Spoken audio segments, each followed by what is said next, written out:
오늘은 우리나라 대부분의 교단이 함께 환경주일로 드리는 예배인데요. 특히 이번 주일은 정말 특별한, 올해의 환경주일은 특별한 의미를 가지고 있습니다. 왜냐하면 저희들이 이제 그동안은 사실은 예배 시간에 설교나 성경 말씀을 잠깐 읽으면서 생각해 오던 환경주일과 달리 마치 온몸으로, 우리가 야외 예배 가면 자연을 눈으로 보고 예배를 드리듯이 지금은 자연의 무서움을 온몸으로 느끼면서 예배를 드리고 있기 때문이죠. 많은 말이 필요가 없을 정도로 지금 우리 앉아있는 모습과 예배 드리는 모습, 일주일 동안에 여러분이 살아온 모습만 생각을 해도 하나님께서 창조하신 자연이 지금 몸부림치고 있다는 것을 알고 있습니다. 제가 시를 하나 읽어드리겠습니다. 하늘에 관한 시입니다. 하늘은 얼마나 먼지 어떤 새도 끝까지 가본 적이 없고, 하늘은 얼마나 가까운지 키 작은 아이의 손도 닿지 않은 적이 없다. 하늘은 얼마나 따스한지 아무도 품지 않은 사람이 없고, 하늘은 얼마나 시원한지 아무리 뜨거운 굴뚝도 식히지 않은 적이 없다. 하늘은 얼마나 단단한지 어떤 망치도 깬 적이 없고, 하늘은 얼마나 부드러운지 어떤 새순도 다치게 한 적이 없다. 하늘은 얼마나 좁은지 눈꺼풀보다 작고, 하늘은 얼마나 넓은지 하나님도 벗어난 적이 없다. 하늘은 얼마나 무거운지 모든 영혼을 다 싣고, 하늘은 얼마나 가벼운지 풀잎도 이고 있다. 하늘은 얼마나 바쁜지 날마다 별들을 나르고, 하늘은 얼마나 태평한지 천년째 푸르다. 하늘에 관한 시입니다. 하늘을 생각하면서 하나님의 품을 떠올린다라는 것은 이미 오래전부터 우리 인간에게 하나님이 허락하신 본성입니다. 그래서 자연을 보거나 심지어 이 아파트촌에서도 하늘을 한번 보고 있으면 이 하늘이라는 것이 얼마나 위대한 것인지를 우리가 보면서 하나님을 떠올리게 된 것이죠. 이 구절 중에 어떤 게 마음에 와닿으십니까? 저는 이 구절 중에 그게 마음에 와닿습니다. 하늘이 얼마나 단단한지 어떤 망치도 깰 수가 없고, 하늘은 얼마나 부드러운지 새순 하나도 꺾지 않으신다. 하나님의 마음을 우리가 묵상하면서 상한 갈대도 꺾지 않으신다라는 것을 우리가 아까 기도문에도 같이 나눴는데요. 그래서 오늘 우리가 이렇게 살아갑니다. 장일순 선생이란 선생님의 글을 보면은 좁쌀 한 알에도 우주가 담겨 있다라는 유명한 구절이 나옵니다. 이 구절은 우리가 좁쌀 하나 그러면 그냥 땅에 떨어져도 그만, 그냥 눈으로 보지 않고 지나쳐도 그만, 굉장히 작은 하나에도 하나님의 섭리가 담겨 있다라는 것을 고백하는 문구이죠. 그래서 환경주일, 특히 이번 환경주일에는 작은 것을 바라보는 연습들을 각 교단마다 많이 얘기하고 있습니다. 왜 그런지 아시겠죠? 지금 우리가 무서워하고 힘들어하는 것은 큰 게 아니라 눈에 보이지 않는 작은 바이러스라는 생물입니다. 작은 것을 보지 않고 항상 더 큰 것만 바라보던 저희들이 2020년에는 작은 것들을 바라보게 되었습니다. 또 이 작은 것들을 바라보면서 큰 것들만 바라보던 사람이 작은 것들을 보게 되면 어떻게 돼요? 예를 들어 여러분이 길을 갈 때 큼직큼직한 빌딩만 보고 걸어가면 빨리빨리 걸어가죠. 그런데 만약에 인도 위에 있는 풀이 몇 개나 나 있나 한번 보신 적 있으십니까? 사실 여기 잠원동도 인도가 오래돼서 인도 위에 보면 인도 보도블록을 뚫고 풀이 자라나요. 근데 거기 풀 중에 꽃이 피는 것도 있어요. 그래서 여러분들이 인도 위에 꽃이 피네? 하고 그걸 보고 가려고 하자면 어떠십니까? 절대로 빨리 걷지 못합니다. 천천히 걸을 수밖에 없어요. 그래야 보도블록 위에 풀이 보이죠. 우리가 이렇게 큰 것 보고 바쁘게 걸어가고 살다가 멈추니까 또 뉴스를 통해서 알게 되는 것이 뭐냐면, 신기하게도 사람들이 평소에 그렇게 많이 쓰고 있던 것들은 막 남아 돌아요. 예를 들어 우리 대표적인 게 기름이 막 남아돌지 않았습니까? 기름을 쓸 수가 없어서 각 나라마다 그 처치가 곤란해서 애먹었죠. 유가가 막 하락했었습니다. 또 우리가 멈추고 나니까 어떻습니까? 그동안 망가졌던 것들도 우리가 절대 볼 수 없었던 생명들도 다시 자연으로 돌아오는 것을 볼 수가 있습니다. 심지어 여기 앞에 한강에도 천연기념물이 날라와서 뉴스에 나온 적도 있습니다. 신기한 일이죠. 여기까지 어떻게 그런 새가, 물고기가 나타날까 신기한데 멈추면 돌아옵니다.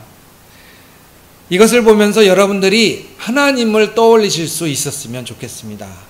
이 두 개는 굉장히 맞물립니다. 하나님을 많이 생각하는 사람은요, 절대로 자연을 소홀히 볼 수가 없습니다. 또 자연을 보면서 하나님을 생각하는 사람은 지혜로운 사람이라고 성경은 가르쳐주고 있습니다. 근데 그동안은 이런 이야기가 그냥 다 말로 끝났었는데 이제는 제가 말씀드렸듯이 말이 필요 없을 정도로 자연이 인간을 이기지 않았는가 싶습니다. 바이러스라는 존재가 저도 모르다가 요즘에 공부를 좀 해보고 그러니까 참 신기한 게 많더군요.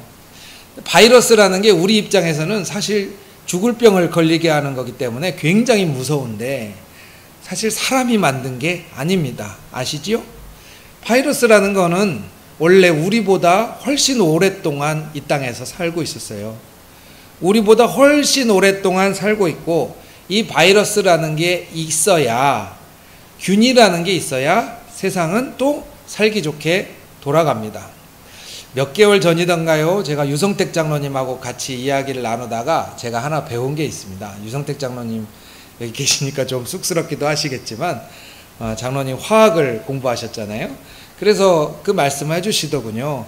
그 살균을 하는 제품은 우리 몸에도 해롭다. 그 얘기는 무엇이겠습니까? 균이나 사람이나 사실은 균한테 뿌려서 죽는 건 사람한테도 해롭다는 거죠. 그 얘기를 제가 잊어버리고 있다가 어제 신문을 보니까 똑같은 기사가 나왔습니다. 무슨 기사가 나오냐면 그동안 우리가 집에서 쓰시는 것 중에 항균 제품 있죠? 항균 대야, 항균 도마, 항균, 이런 항균들은 안 썩는다고 합니다.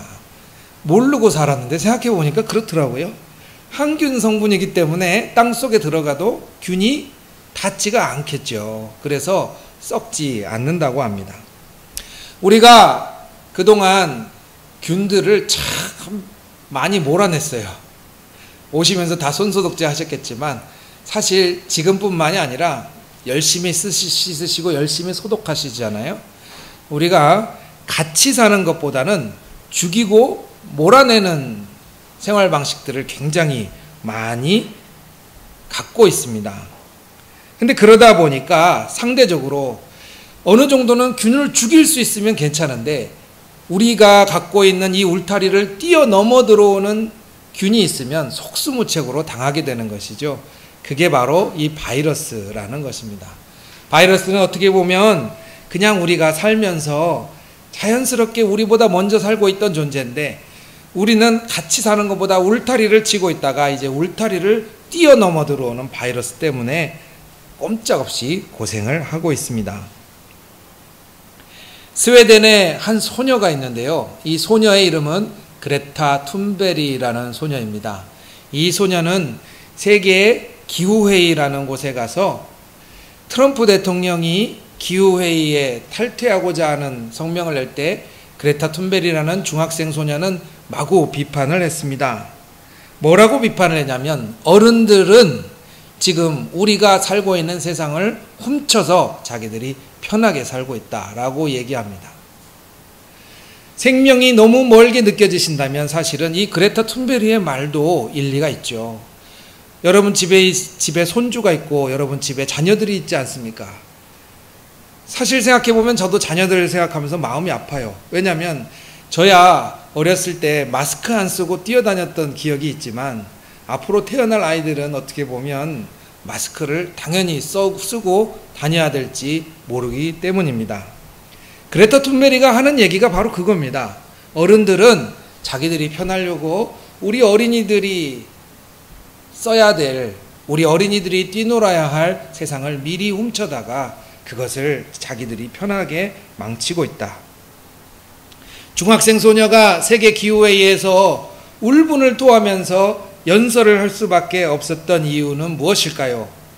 바로 어른들도 아이들도 우리 모든 회사나 개인들도 다 개별적이지 않고 서로 연결되어 있다는 걸 제발 좀 알려달라는 것이겠죠. 성경 속에서 하나님과 자연도 우리 인간도 바로 그런 존재입니다. 성경 속에서 하나님은 모든 생명을 살리십니다. 그리고 하나님은 모든 생명을 거둬가십니다. 이것이 우리 개인 입장에서는 난 죽기 싫은데, 나는 오래 살고 싶은데, 장수해야 되는데, 이런 열망이 있지만 사실은 큰 자연 앞에 보면 우리는 겸손해질 수밖에 없죠. 하나님께서 모두를 태어나게 하셨고 하나님께서 때가 되면 모든 것들을 흙으로 돌아가게 하신다. 그런데 유독, 정말 죄송한 말씀이지만 유독 이런 자연의 법칙에 인간만 거스르고 살아갑니다. 그래서 저도 인간이지만 텔레비전 보면서 혼잣말로 많이 중얼거리곤 합니다. 사람만 없으면 다 제대로 돌아가는데, 그렇다고 우리 사람이 없을 수 있나요? 살아야죠.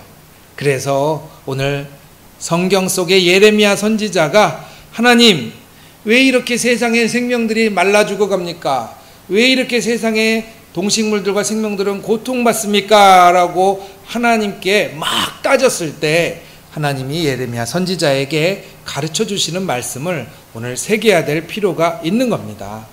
왜 이렇게 세상이 고통받습니까? 라고 할 때 하나님의 대답은 바로 그것입니다. 생명의 가치를 계속 바라봐라 라는 게 첫 번째 하나님의 대답이십니다. 여러분, 생명의 가치를 바라봐라. 참 쉽지만 어려운 말입니다. 그런데 이 얘기는 우리에게 무엇을 얘기해 주느냐? 작은 걸 보라는 뜻이에요. 작은 거. 하다못해 내가 걸어가면서도 당장 할 일이 급해서 빨리빨리 어디 가야 하니까 빨리 다니면 다닐수록 생명과 멀어진다라는 생각을 꼭 기억하십시오. 작은 것을 보십시오.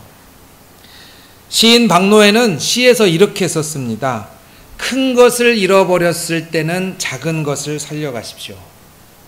큰 강물이 말라갈 때는 작은 물길을 살펴주십시오. 꽃과 열매를 바라보려거든 흙과 뿌리를 살펴주십시오. 작은 일, 작은 오름, 작은 차이를 소중히 여기십시오. 이 시인 박노해의 시는 우리가 잃어버리고 있던 것들을 생각하게 해주고요. 또 여러분들이 비록 작은 바이러스라는 것 때문에 이렇게 무서워하지만 사실은 오히려 무서워한 김에 작은 것들을 살필 때가 이제 되었다라는 것을 가르쳐주고 있습니다. 하나님의 시각이 마찬가지입니다.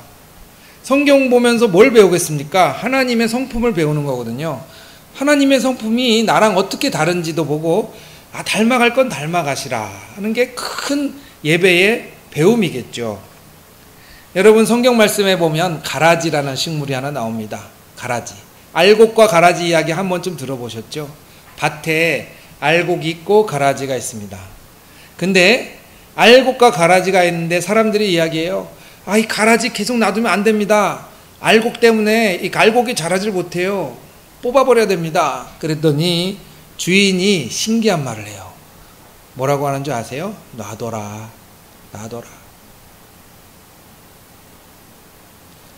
가만히 생각해 보면 이 말씀, 신기한 말씀이 들어있습니다. 뭐가 신기하냐면 사람은 뭐를 봐요? 밭을 보면서. 예를 들어 내가 배추를 심었는데 옆에 잡초가 나면 잡초를 뽑아야죠.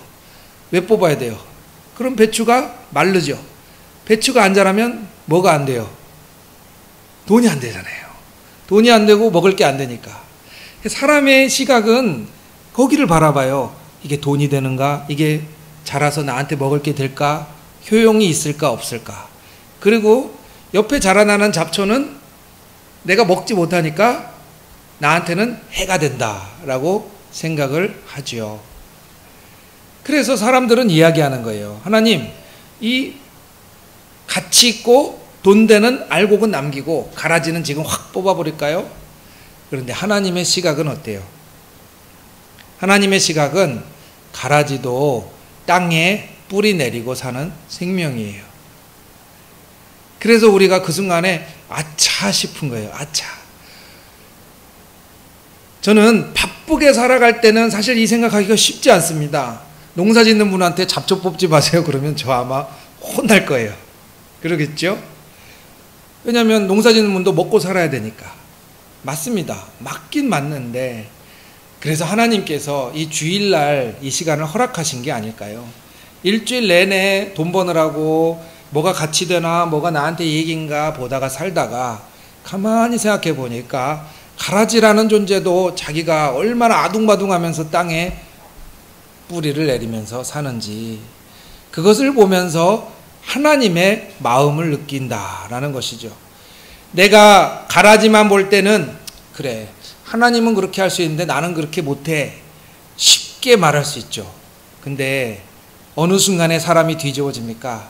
내가 가라지 같다고 생각할 때, 내가 가라지 같다고 생각할 때는요 뒤집어져요.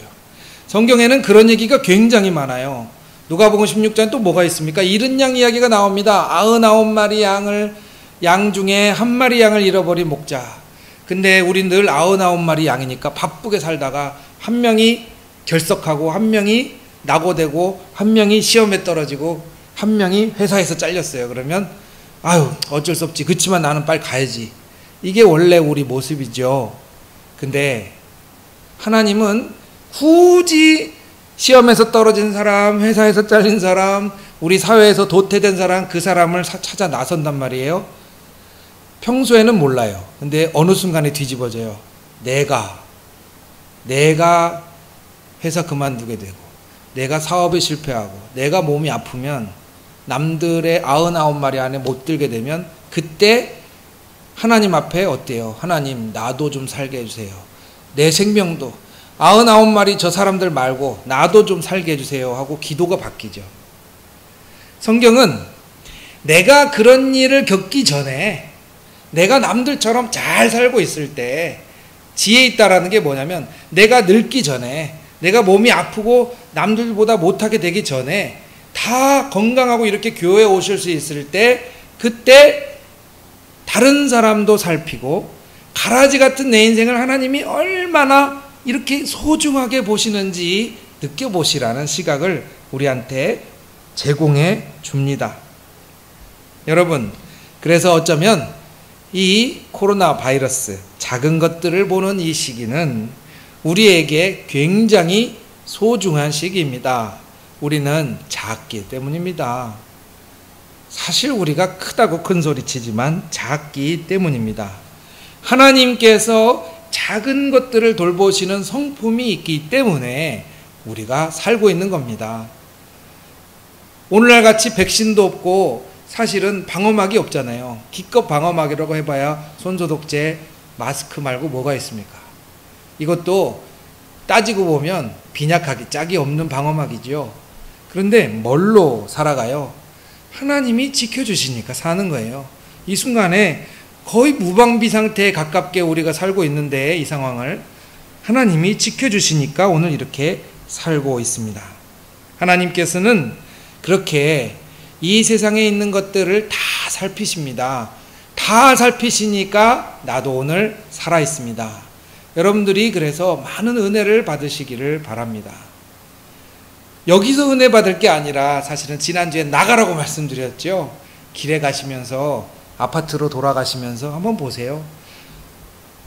얼마나 많은 풀들이 우리가 지어놓은 건물 사이로 비집고 나와서 자기 뿌리를 내리는지 모릅니다. 특히 여기 한강 아파트나 롯데캐슬처럼 오래된 아파트 한번 보세요. 세멘트를 뚫고 생명이 자라는 게 놀랍습니다. 사람들은 툭하면 저렇게 큰 나무도 막 베어내고 그러지만은, 하나님께서는 늘 우리한테 걸어가게 하시면서 보여주시거든요. 생명이 얼마나 강하고 우리가 보잘것없다고 얘기하지만 하나님이 얼마나 지키시는지. 여러분들 사실은 대부분은 도시에서 일주일 내내 살아가실 줄 압니다. 저는 풀들만 얘기하고 있지 않습니다. 사람을 대할 때도 마찬가지입니다. 마태복음 5장엔 이렇게 우리가 놓치고 있던 작은 것들을 가르쳐 주시는 하나님의 말씀이 존재합니다.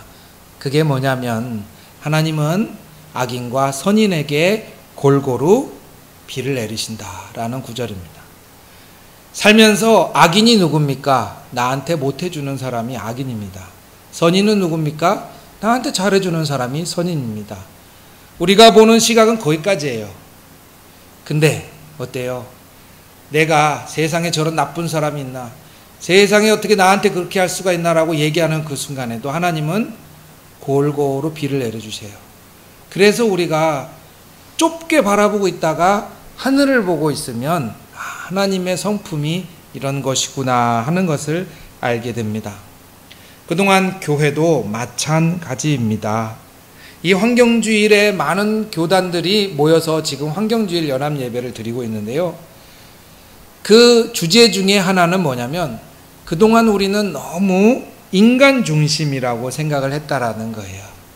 그동안 우리가 선교나 전도나 생각하면 다 뭘 생각했냐면 나가서 예수 믿으세요, 우리 교회 나오세요, 이것만 생각했단 말이죠. 근데 지금 선교는 많이 달라졌습니다. 이제 우리 교단도 그렇지만 지금 선교는 아주 어려운 말로는 하나님의 선교라는 단어를 쓰고 있는데 쉽게 말씀드리면 이거예요. 여러분들 선교라는 건 한 사람의 삶을 잘 살게 해주는 것도 선교입니다. 정말 어려운 사람이 있으면 그 사람의 삶을 잘 살게 해주는 것.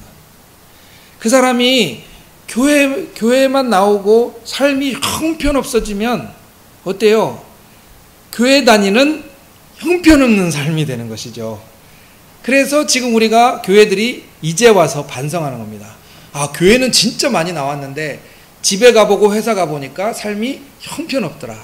그래서 올해 환경주일에는 사람이 믿음만 가지는 게 아니라 생명을 바라보는 성품을 가지도록 하자라는 주제를 가지고 있는 거예요. 돈만 생각하지 말고 효율만 생각하지 말고 속도만 생각하지 말고 가라지 같은 생명인 나를 살려주신 하나님처럼 내가 보기에 가라지도 있거든요. 살면서 사실 내가 보기에 휙 하고 아유 뭐 알아도 그만 몰라도 그만 많아요. 그런데 그런 눈을 여러분들이 크게 뜨고 바라볼 수 있는 그런 환경주일이 되시기를 축원합니다. 한 알의 밀알이 수많은 생명을 낸다고 하지 않았습니까? 이거는 밀을 키워보지 않아도 사실은 열심히 신앙생활하는 가운데 가르쳐 주시는 거거든요. 굳이 농부가 안 돼도 한 알의 밀알 속에 생명이 있다. 내가 생각하는 작은 것에 생명이 있고 큰 것보단 작은 거를 자꾸 봐야 내 신앙이 자란다라는 것을 생각해 보는 그런 기회가 되시기를 간절히 바랍니다. 그때 우리가 여러분의 회사도 여러분의 가정도 살아날 줄 믿습니다. 이번에 생명을 바라보면서 삶에 이 생명을 자꾸 보고 약한 사람 자꾸 보고 내가 작은 생명 보면서 아유 이렇게 신기하게 하나님이 돌보시네 감동할 줄 아는 향기가 피어나시기를 축원합니다. 기도하겠습니다.